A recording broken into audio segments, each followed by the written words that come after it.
What if the herbs that doctors stopped prescribing 100 years ago were not replaced because something better was found, but because something more profitable was invented instead? Here is a fact that almost nobody in mainstream medicine talks about openly. Before the pharmaceutical industry existed, physicians across every civilization on Earth used plants as their primary medicine. Not as a backup, not as a supplement, as the actual treatment. And the clinical research being published right now keeps arriving at a conclusion that is difficult to ignore. Many of those plants work, not in a vague, feel-good, placebo sort of way, in a measurable, compound-identified, mechanism-confirmed, peer-reviewed sort of way. Today we are going through 10 herbs that the modern medical system quietly moved aside, not because the evidence failed, but because plants cannot be patented. Stay with me through this entire list because number 4 was the primary treatment for a condition that now generates over $30 billion per year in pharmaceutical sales. And number 8 was used by battlefield surgeons for 2,000 years before any antibiotic existed. And modern microbiology keeps explaining exactly why it worked. Let us get into it. Herb number 1, Valerian root. Let us begin here because valerian root exposes one of the most commercially convenient gaps in modern medicine. Valeriana officinalis has been used as a sleep remedy and anxiety treatment for over 2,000 years. The ancient Greeks used it. Medieval European physicians prescribed it. It appeared in pharmacopoeias across multiple continents before pharmaceutical companies existed. Then benzodiazepines were patented, marketed aggressively to physicians, and became the dominant treatment for anxiety and insomnia almost overnight. Here is what most doctors will not bring up in a 10-minute consultation. Multiple peer-reviewed clinical trials confirm that valerian root reduces the time it takes to fall asleep, improves sleep quality, and reduces nighttime waking. A meta-analysis examining 16 randomized controlled trials concluded that valerian may improve sleep quality without producing side effects. Compare that to benzodiazepines, which carry documented risks of dependency, withdrawal, next-day cognitive impairment, and significantly increased fall risk in elderly patients. The active compounds in valerian, valerianic acid and isovaleric acid, interact with GABA receptors in the brain through a mechanism that is now well understood. GABA is the primary inhibitory neurotransmitter. When it functions properly, the nervous system calms down. Valerian supports this system gently, without the dependency mechanism that pharmaceutical alternatives activate. Traditional use was a tea made from the dried root taken 30 minutes before sleep, or a tincture in warm water. The dose matters. Clinical trials used standardized extracts of 300 to 600 milligrams. Growing valerian in your garden gives you access to a sleep remedy that 2,000 years of human experience and a growing body of clinical research both confirm actually works. And number 2 was removed from official medical practice in the early 20th century, specifically because it could not generate the profit margins that synthetic alternatives could. Herb number 2.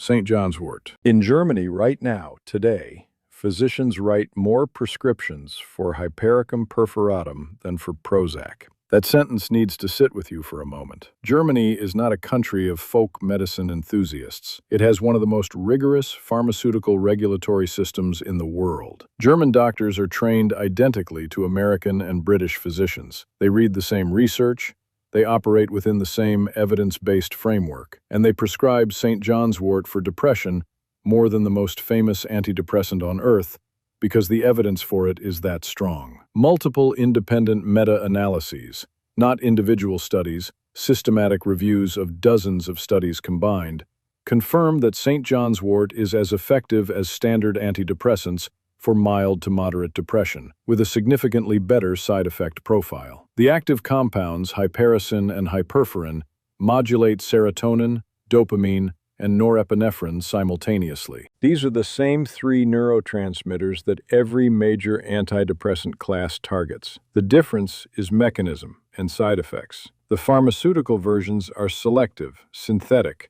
and carry documented risks including weight gain, sexual dysfunction, emotional blunting, and significant withdrawal syndromes. St. John's wort works more broadly, more gently, and exits the body cleanly. The plant grows as a cheerful yellow-flowered perennial. The flowers must be harvested at peak midsummer bloom. This is the critical window when active compound concentration is highest. You infuse the fresh flowers in oil within hours of harvesting. The preparation that results supports mood, seasonal emotional shifts, and nerve pain in ways that medical literature has documented for centuries. The single reason most Western physicians do not recommend it first is not the evidence. It is that there is no patent and no marketing budget behind it. And number 3 has been hiding in plain sight in your kitchen spice rack, doing almost nothing because you have been using the wrong preparation entirely. Herb number 3, garlic. When garlic is sitting in your spice cabinet as dried powder or in a jar of pre-minced paste,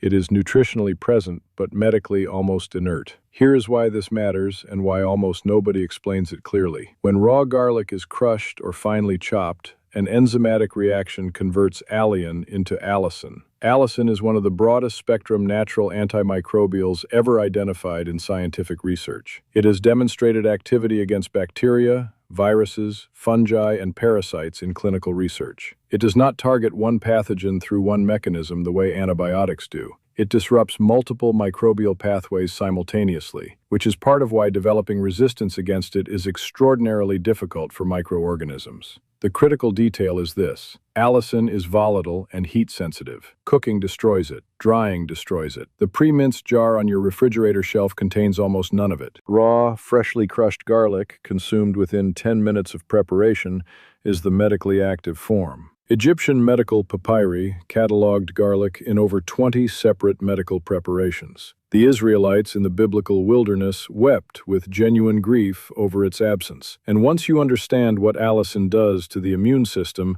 their mourning is completely rational. They knew by direct daily experience what life felt like with garlic in their diet and what it felt like without it. Controlled clinical trials confirm regular raw garlic consumption reduces the frequency and duration of respiratory infections, lowers blood pressure and LDL cholesterol to clinically meaningful degrees, reduces platelet aggregation, and supports liver detoxification enzymes. Crush 1 to 2 cloves. Let them sit for 10 minutes to allow allicin formation. Consume raw. That simple change transforms a cooking ingredient into a medicine that 2,000 years of documented human experience and modern microbiology both fully endorse. And the next herb is the one I mentioned at the start, the plant that pharmaceutical companies effectively replaced with a $30 billion industry. Herb number 4, to meadowsweet. Meadowsweet.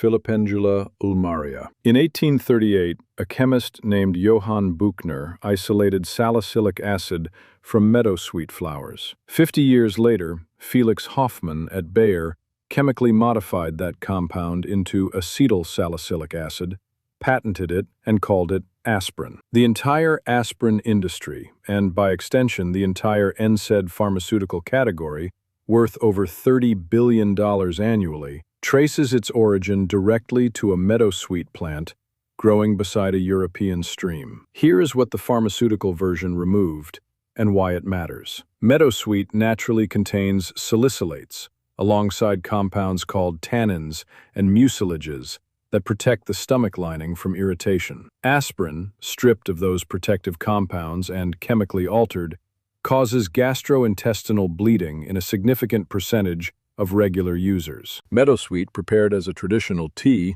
provides anti-inflammatory and pain-relieving effects with built-in stomach protection that the synthetic derivative cannot replicate. Traditional herbalists used it for headaches, joint pain, fever, and gastric ulcers simultaneously. The gastric ulcer application is particularly remarkable, a plant containing anti-inflammatory compounds that also protects the stomach rather than damaging it. Modern phytochemistry has confirmed exactly why this works. The mucilaginous compounds coat and soothe the gastric mucosa, while the salicylates address inflammation systemically. The plant that inspired aspirin is more complete than the drug derived from it. It grows wild across Europe and North America in damp meadows and stream banks. You can grow it in your garden in any moisture-retaining soil. The dried flowers and leaves make a tea that addresses pain and fever through the same basic mechanism as the pharmaceutical version, without the stomach damage. And number 5 was used by one of the most medically sophisticated civilizations in history as their primary wound treatment.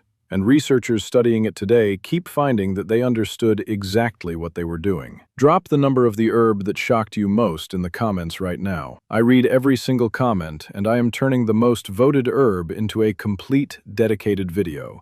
Growing guide, preparation methods, dosage research. Your comment decides what I make next. Herb number 5, Yarrow. Achilles millefolium. The Latin name tells you everything you need to know about the historical reputation of this plant. It is named after Achilles, the Greek hero who, according to ancient accounts, used yarrow to treat the battlefield wounds of his soldiers. Millennia before antibiotics, before wound dressings, before sterile surgical technique, military commanders across the ancient world packed yarrow into cuts and lacerations as their primary wound care. This was not superstition. Modern phytochemistry has identified the mechanism with precision. Yarrow contains achilleine, a compound with documented hemostatic properties, meaning it actively helps blood to clot and slows bleeding. It contains azulene, an anti-inflammatory compound produced when the plant is steam distilled. It contains a complex of antimicrobial terpenes that inhibit bacterial growth in fresh wounds. And it contains flavonoids that reduce the inflammatory cascade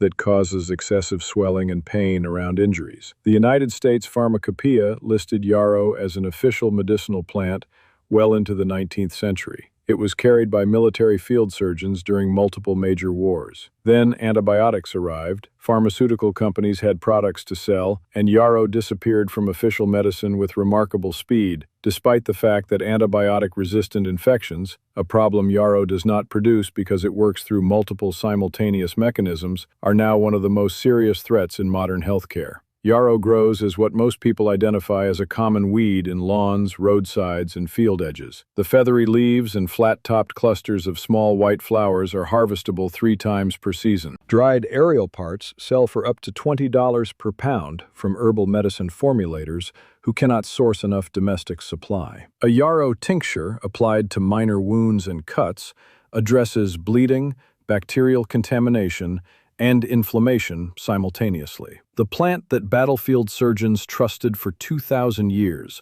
is growing uninvited in your lawn right now. And number 6 has been in every traditional medicine system on Earth. Not most of them, every single one. And modern immunology has spent decades confirming why. Herb number 6, Echinacea. Before the pharmaceutical industry consolidated control over Western medicine in the early 20th century, Echinacea was one of the most widely prescribed plants in American medicine. Eclectic physicians, a school of medicine that dominated much of 19th century American practice, used it more than almost any other remedy for infections, wound healing, and immune support. Then, the American Medical Association campaigned systematically against botanical medicines. Pharmaceutical companies filled the resulting vacuum with patented synthetic alternatives, and Echinacea was reclassified from medicine to supplement in a regulatory shift that had more to do with commercial interest than clinical evidence. The research being published today keeps arriving at the same conclusion. Echinacea purpurea activates macrophages, the immune system's primary pathogen-destroying cells, increases production of interferon, and reduces the duration and severity of upper respiratory infections in controlled clinical trials. A comprehensive Cochrane review examining 24 randomized controlled trials concluded that Echinacea preparations may reduce the incidence of the common cold by up to 58% and reduce its duration by 1 to 4 days. That is not a subtle effect. That is a clinically significant reduction in one of the most common human illnesses. The plant grows as a beautiful perennial with distinctive purple cone flowers that pollinators love. It produces 3 separate harvestable products: the roots, which contain the highest concentration of active compounds, the aerial parts, and the seeds, each with separate buyers in the herbal medicine market. You plant it once, and it returns every year, producing a larger clump each season, asking almost nothing in return. And number 7 is the one that keeps appearing in clinical trials for a condition that sends more people to pharmacies in winter than almost anything else. Herb number 7, thyme. Thymus vulgaris. When you pick up a bottle of commercial cough syrup, turn it over and read the active ingredients. If it lists thymol as an expectorant or antiseptic component, and many of them do, you are looking at a synthetic or extracted version of the primary medicinal compound that has been present in the thyme plant your grandmother grew in her garden for her entire life. Thymol is the dominant compound in thyme's essential oil. It is a documented bronchial relaxant, mucolytic, and broad-spectrum antimicrobial. It breaks up mucus in the lungs and airways. It kills the bacteria and viruses responsible for respiratory infections. It reduces the bronchial spasm that causes persistent coughing. The German Commission E, which applies pharmaceutical research standards to herbal preparations and represents one of the most rigorous herbal medicine regulatory bodies in the world, formally approves thyme preparations for bronchitis and upper respiratory infections, not as a complementary option, as a legitimate clinical treatment. Fresh or properly dried thyme prepared as a strong tea provides thymol in a whole plant matrix, alongside dozens of supporting compounds that the synthetic extraction process strips away. Clinical comparisons between whole thyme preparations and isolated thymol consistently show that the whole plant performs better, a phenomenon researchers call synergy, where the combination of compounds produces effects that the isolated active ingredient cannot replicate alone. One pot of thyme on your windowsill gets your entire household through a winter of coughs and chest infections. The pharmaceutical industry charges you for a processed version of what this plant produces freely. Traditional preparation is a strong tea from fresh or dried leaves, steeped for 10 minutes, taken 3 times daily at the onset of respiratory symptoms. And number 8 was the battlefield medicine of the ancient world and is now being studied in hospital wound care units for exactly the same applications. If you had no idea that any of these herbs had this level of clinical research behind them, hit like right now. It helps me reach the people who are making healthcare decisions without this information. Herb number 8, raw honey. What I am about to tell you is not alternative medicine. It is current clinical practice in hospital wound care units across the United States, the United Kingdom, and Australia. Certified medical-grade honey wound dressings, specifically Manuka honey dressings, are approved medical devices used as standard protocol for chronic wounds, burns, and post-surgical infections, not as a complementary option alongside real medicine, as the actual treatment. The reason is a combination of 3 simultaneous antimicrobial mechanisms that no single antibiotic replicates. Raw honey generates hydrogen peroxide on contact with wound tissue through an enzymatic reaction. Its extremely low water content and acidic pH create a physical environment where most pathogens simply cannot survive. And it contains a protein called defensin 1 that actively dismantles bacterial cell wall structures. Together, these 3 mechanisms kill antibiotic-resistant bacteria, including MRSA strains that defeat every available pharmaceutical antibiotic in laboratory and clinical studies. Archaeologists have found 3,000-year-old honey in Egyptian tombs that is still edible. There is no other food on Earth with that stability. The people who stored it understood what they had in a way that the modern grocery store version has completely lost. Because here is the distinction that changes everything. Most commercial honey sold in grocery stores has been heated above 40 degrees Celsius, filtered, and processed in ways that degrade the enzymes responsible for these antimicrobial mechanisms. What you buy in a clear, perfectly pourable bottle at the supermarket is nutritionally present, but medically a shadow of what raw, unfiltered honey actually is. Raw honey, sourced from a verified producer who does not heat or fine filter, retains all 3 antimicrobial mechanisms. Applied directly to wounds, it prevents infection and accelerates healing. Taken at the first sign of a sore throat, it works because it is actually working against the pathogen, not just soothing the tissue around it. This is not ancient belief. It is current hospital practice. And number 9 is the herb that was removed from the United States pharmacopoeia not because it failed clinically, but because the conditions it treated became far more profitable when managed with synthetic drugs. Herb number 9, Lobelia. Lobelia inflata appeared in the United States Pharmacopoeia as a legitimate bronchodilator and respiratory treatment for over 100 years. Physicians used it for asthma, chronic bronchitis, and as a smoking cessation aid. The active compound, lobeline,